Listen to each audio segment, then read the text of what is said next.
Hello friends, very good morning. Myself Dr. M. H. Channaya, Professor of Mechanical Engineering. And friends, in today's session, we are going to study a problem on a steel rod which is subjected to fluctuating load. Friends, if you are looking at this video for the first time, do subscribe to my channel Mechanical Engineering Lecture Series by Dr. M. H. Channaya. Share the information with all your friends, and this sharing and subscription to my channel will help me to make more and more good videos in the field of engineering for the benefit of the student community and the teacher fraternity. Friends, here in this today's session, we have a rough finished steel rod. The property of the material are given is subjected to a bending moment that is fluctuating between 200 Newton meter to 400 Newton meter. And they are asking us to find out what is the diameter of the rod required to sustain such a fluctuating bending moment. Friends, you know very well, for all these fluctuating loads, we generally make use of Soderberg's equation, and for a case of bending moment which is fluctuating, we have the Soderberg equation given by sigma BA by sigma minus 1D plus sigma BM divided by sigma YD is equal to 1. Already in the previous session, I have taught you for the case of an axial load. Here, let us find out these terms one by one, substitute and then evaluate the diameter of the rod required. Friends, let me take up the first term, sigma BA. See here, this sigma BA. Sigma B stands for bending stress. A stands for amplitude. So, sigma BA wholly in full stands for bending stress amplitude. Bending stress amplitude,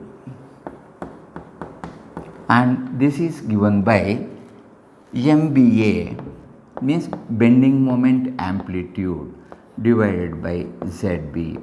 It is exactly similar to sigma B equal to MB by ZB, where this MBA is bending moment BM amplitude. A stands for amplitude. So, this bending moment amplitude is given by the formula MB max minus MB minimum divided by 2. Friends, here what is the value of maximum bending moment? Here we have got 200 Newton meter to 400 Newton meter.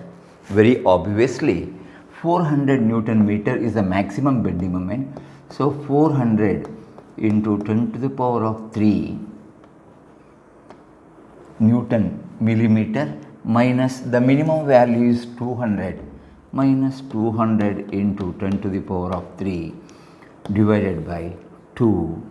That is 400 minus 200 is 200, 200 by 2 is 100, 100 into 10 to the power of 3. 100 into 10 to the power of 3 Newton millimeter is the value of this MBA. And then friends, this ZB stands for section modulus and is given by pi d cube by 32, where d is the diameter of the rod to be found out. This ZB is nothing but I by C. For a circular rod, the moment of inertia I is pi d to the power of 4 by 64, and C stands for diameter by 2. So, this is nothing but pi d cube by 64 divided by d by 2 will give you pi d cube by 32, a standard value, and the some of the important values to be remembered by all engineering students and the faculty teaching the subject. So friends, now we should be able to arrive at what is sigma BA as a whole. Friends, you can see here, if you substitute here, you will get this as 100 into 10 to the power of 3. So you can say 100 into 10 to the power of 3 is the value of MBA divided by pi d cube by 32. I will take this to the numerator and this works out to 32 by pi d cube multiplied by 32 by pi d cube into 10 to the power of 5. So you can say here separately, this sigma BA is equal to 32 into 10 to the power of 5 divided by pi d cube, where d is the diameter of the rod which is to be designed now. So I will just rub these and take up the other parameters and the same lines. Now friends, after finding out this MBA, let us see what is the sigma BM.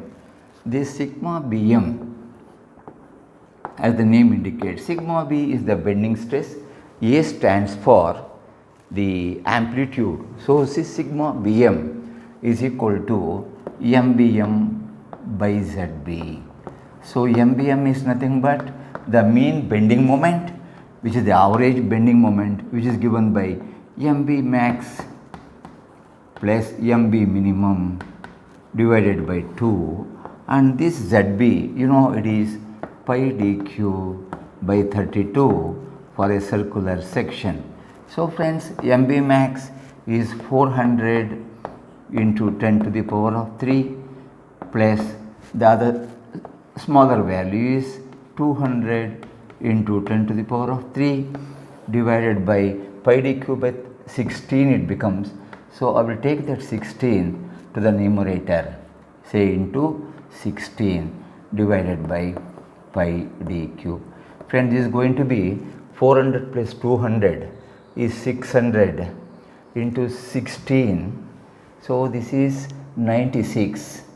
600 into 8, or you can say 600 into 16 multiplied by 10 to the power of 3 divided by pi d cube.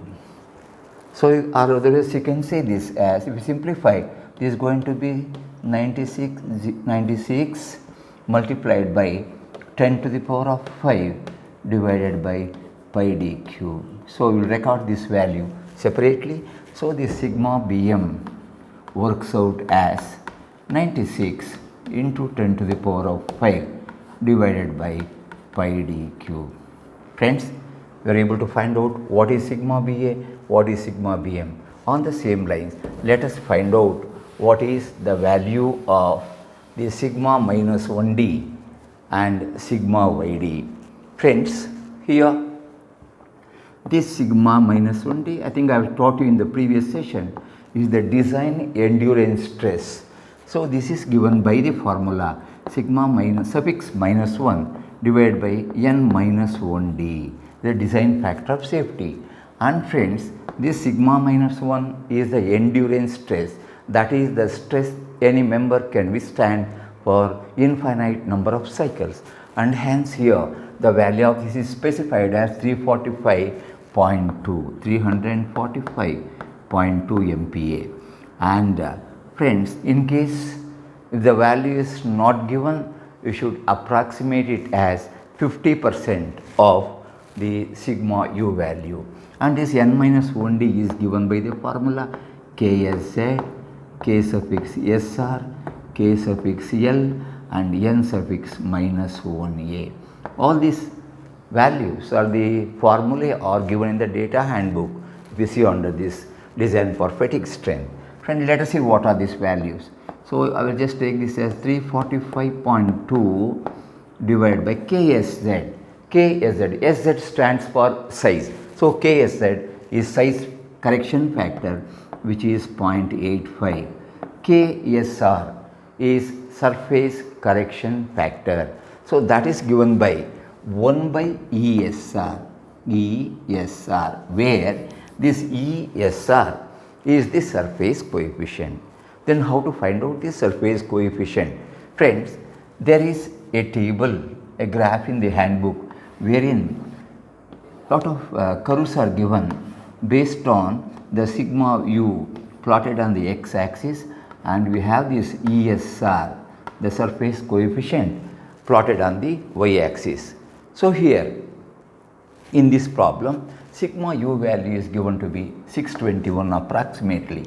So at that 620.8, approximately 621 Newton per mm square, you write a vertical line till it touches the curve corresponding to the surface.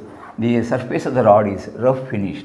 So there is a curve which is rough finished. So you draw the graph or draw the line till then, obtain the corresponding value of this ESR. This approximately works out to 0.8. The value of this ESR, this value is 0.8. So I will just call it as 1 by 0.8. Then comes the load factor. Friends, the load factor values are 0.6 for torsion, 0.7 for axial load, and it is 1 for bending load.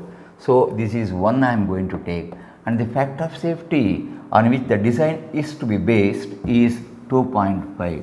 So I will make it as 2.5. So if you simplify this, friends, this sigma minus 1 works out to 131.58 Newton per mm square, because it is a stress. So Newton per mm square. Friends, we are able to complete 3 parts of this question, and let me plot this value. So let me record this value. Then finally, friends, we are left with calculation of sigma yd, the last term. Sigma yd, sigma y is the yield stress, d stands for the design. So this is the design yield stress given by sigma y divided by n suffix yd. This is given in the data handbook under this chapter. So sigma y value is given as 400.1 Newton per mm square divided by NYD is given by the formula KSZ K sigma A N suffix YA, where this value KSZ is 0.85, K sigma A stress concentration factor, so nothing is specified here, so we will take it as 1 assuming there is no stress concentration, and this factor of safety is 2.5 specified. Friends, if you complete this works out to 188.28 Newton per mm square. Friends, we have all the values of these 4 parameters: sigma BA, sigma BM, sigma minus 1D, and sigma YD. Now our duty is to substitute the values of all these 4 parameters and obtain D, the diameter of the rod required. So friends, here let me substitute the values. So sigma BA 32 into 10 to the power of 5 divided by pi d cube is the value of sigma BA, divided by sigma minus 1D is 131.58 Newton per mm square. So this is these two, plus sigma BM mean value is 96 into 10 to the power of 5 divided by pi d cube is the value of sigma BM, divided by the value of the sigma YD is 188.28, and the whole quantity is equated to 1. So friends, after substitution of this, you get the diameter of the rod to be 28.83 mm, and we approximately, or you can take the standard value of D is equal to 30 millimeter. That is the diameter of the rod required to sustain the bending moment fluctuating between these two, given the values of the material property. Friends, I hope the presentation made on this problem where the rod was subjected to fluctuating bending moment was interesting. And friends, if you are convinced with the presentation made, do subscribe to my channel without fail. Like the channel, share with your friends. Have a very good day, and myself Dr. M. H. Annaya signing off.